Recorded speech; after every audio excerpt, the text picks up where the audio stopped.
So I want you to be seated now, because there's one more young lady that I'm going to want to hear from for this telecast.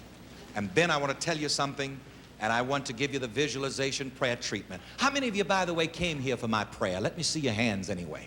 Isn't that sweet? Isn't that wonderful? All right. All right. You see, I'll explain something. Our services are a bit longer. That's because we do more. You get more out of them. You see, if you're just going... If you're just looking to fulfill your religious obligation by going to church on Sunday morning, that's all you get out of it. You just fulfill your religious obligation. But here we're not fulfilling an obligation. There's no obligation in this religion. Somebody say hallelujah.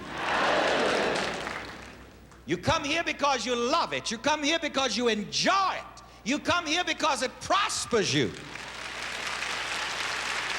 You come here because it heals you, it blesses you. You come here because I put a tiger in your tank.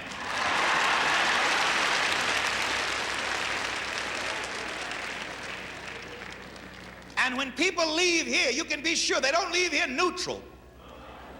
They either leave here with more ambition or they're mad.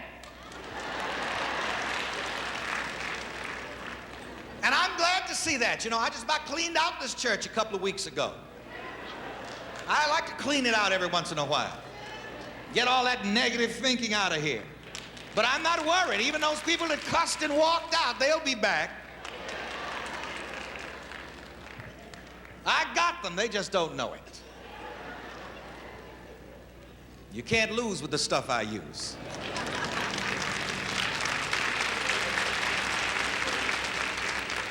I want to take a minute in this service now to highlight some of the beautiful young people who attend these services and who write to me and who practice our philosophy, which we call the science of living. You know, in this world today, we're always reading in the headlines about how terrible the young people are and how the young people are going to the dogs. But I'm happy to say that all of the young people are not going to the dogs. The trouble is that the news media gives too much attention to the negative elements.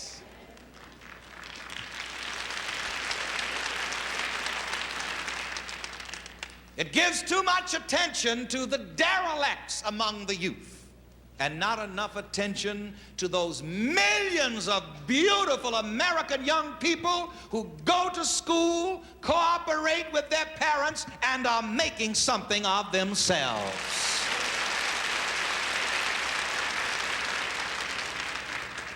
I'm very happy to say that this church is involved with youth. And let's see for a moment. I'd like to do something here. All of you people from 30 years of age down, stand up just for a moment. Let's see if there are any youth around here. Of course, nobody here is old. Look at that up in the back. Keep standing for a moment. And I like to do this because the press is here, and most of the time, you know, the press says, well, they're mostly old, big bosom women that go to Reverend Ike's service. Yeah, that's what they say. Wave your hands up there in that balcony. Look at that. And look down here. Wave your hands, youngsters. Isn't that beautiful? Let's give the youth who are here today in church, learning the joy of living, a great big hand. All right? You may be seated. This church is involved with youth. And we're happy to say that across America, this church also is involved with young people of different races who are going to school, making something of themselves, and doing well. I'm very proud of a young lady who's in the service with her parents today. I got a very beautiful letter from her. She's a freshman in college this semester, this year. And she wrote me a very beautiful letter some time ago, and I just happen to still have that letter in my personal possession, and I read it very often. And during her first semester, she did some kind of term paper or something on our philosophy, which we call the science of living, passed it in. And during her first marking period, her first year in college, she came out with nothing but all A's. I'm speaking of Miss Andrea Pellei. Andrea, come up here a moment and let's say hello to you. Come on, give her a great big hand, and a hand for all of the wonderful, beautiful young people in America who are still making something of themselves. I'm going to call up parents in just a moment, so let them stand over there with Reverend Counsel and be ready. Well, Andrea, I'm just so proud of you. I don't know what to do. Where do you go to school? I attend the State University of New York College at Old Westbury. Uh-huh. Now, are you majoring or minoring in anything yet? Yes, I'm majoring in sociology and minoring in medicine. How about that? Well, what are you planning on doing by, I hear you mention medicine and all of that. What are you preparing for? What kind of career? Well, I would like to be a medical social worker. Isn't that wonderful? I like to see self-directed young people who know what they want to be and know what they want to do. Now, I was so flabbergasted and so happy for you when I got the report through our education department that you came out with all A's. Now, is that a fact, or were you putting me on? No, I was telling the truth. I did make all A's during my first semester in college.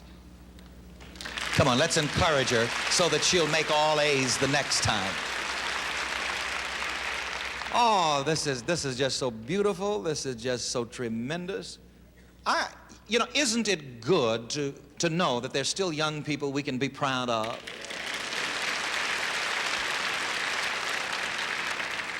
And let me say here for the record that I believe in the young people of America, and I believe in America, and I love America, and I don't care who knows it.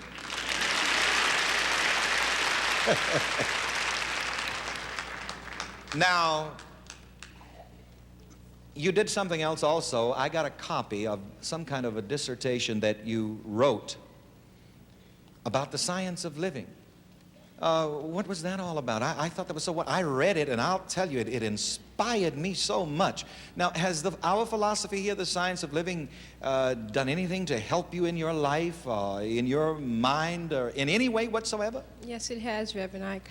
I realize that God in me is my everything, and that I don't have to worry about anything, and that God in me is also a source of divine infinite intelligence, and that's the reason why I made all A's.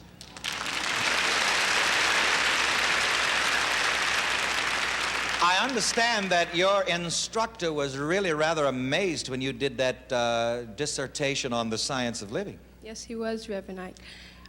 Usually freshmen don't have the ability to write in advanced levels, and I'm writing on the level of a junior in college now. So beautiful. And I enjoyed that dissertation so very much. And by the way, I guess a few million people are looking at you on their tubes now, Wow. And you're being a great inspiration to untold people across the nation and in other foreign cities of the world right now. Now, I'm happy for you also, and I am happy for your parents. I'm happy for your mother and father, because your mother and father represent a number of things. Your mother and father represent family togetherness, which if you read the newspaper and, listen to rumors, that kind of thing seemed to have gone out of the window. And they also represent proud parents. And so let's bring on Mr. and Mrs.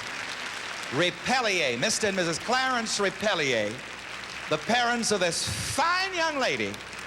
And let's rejoice with them and be proud with them. Mrs. Pellei, come right over here. And Mr. Pellei, stand over here beside your girlfriend, right there.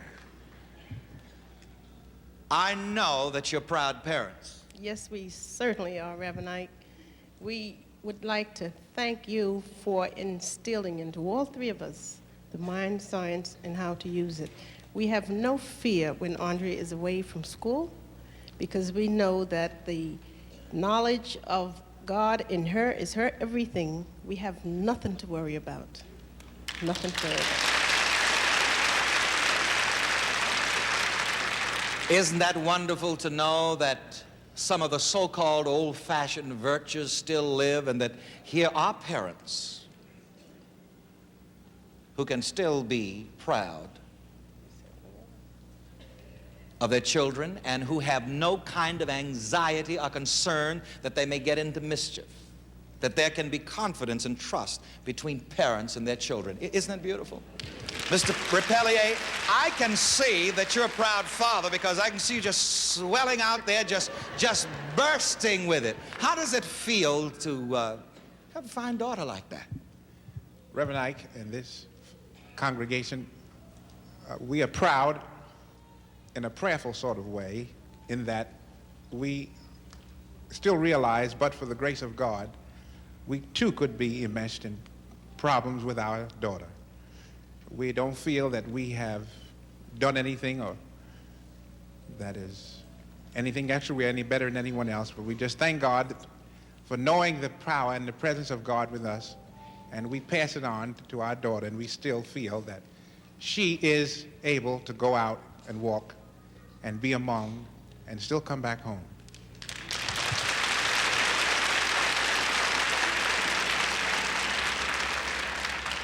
All right, it's so beautiful and it's so wonderful. Andre, wow. Bless you. Let's keep in contact. Give them a big hand, everybody. All righty, bless you. Junior, are you still in school? Come here in a moment. You weren't prepared for this, but you see, here's a young man. You're in medical school, aren't you? Come on, give him a great big hand. Here's a medical student. Come on up here. Come on, you're king for a day. Did you bring your mama today? I see your daddy. All right, let mom and daddy come and stand over here in the wings while I'm talking to you. All right, brought half the family, didn't you? Here is Mr. Arthur Case, Jr. of Philadelphia, Pennsylvania, a very together and self-directed young man who is a medical student. I guess it's been about a year since I talked with you. You're doing all right? Yes, I am. Just where are you now in your educational career? I'm in my second year at Howard University. Medical school? Yes. Got that.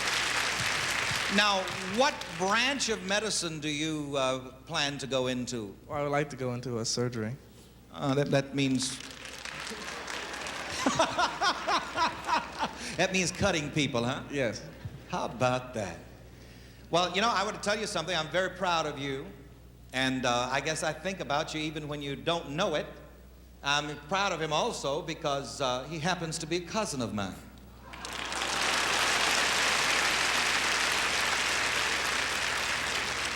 And I don't know, I only saw you off and on, and I still only see you off and on. I saw you off and on while you were growing up, you know, and I saw you in different stages, and I don't know whether your parents have, I didn't even pre-interview him for this. I don't know what I'm going to find out, but if you have had any, your parents have had any problems with you, I'm going to find out right now.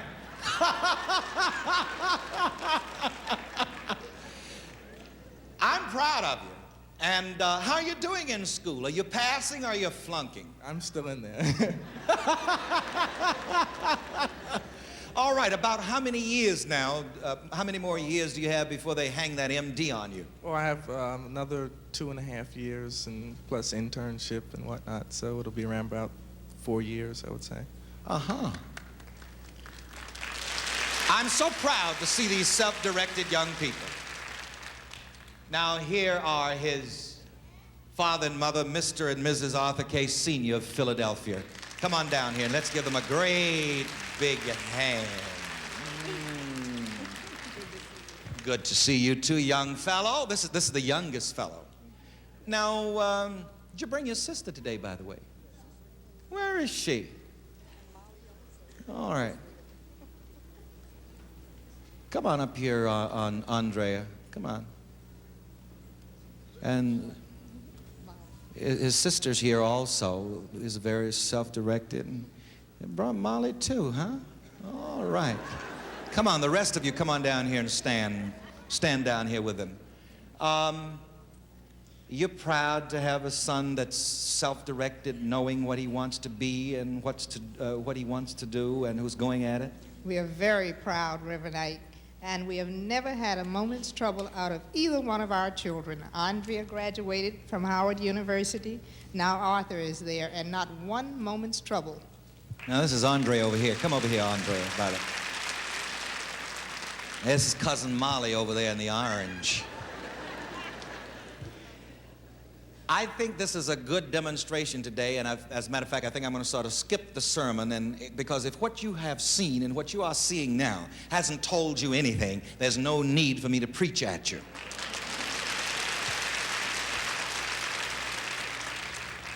So this is the daughter, huh? By the way, you know, this young lady makes some of my clothes. Huh? She has something for you today. She had brought me some designs. She brought you a suit that she designed for you. Oh, how about that? Oh my God, what color is it? My favorite color, brown. How about that? Well, listen, I call these young people up here with these other younger people as well, so that we could rejoice with them, and we could take notice of the fact that there are still young people in this great country of ours who are self-directed and are making something of themselves, and to say to all of the rest of you young people that you can make something of yourself too.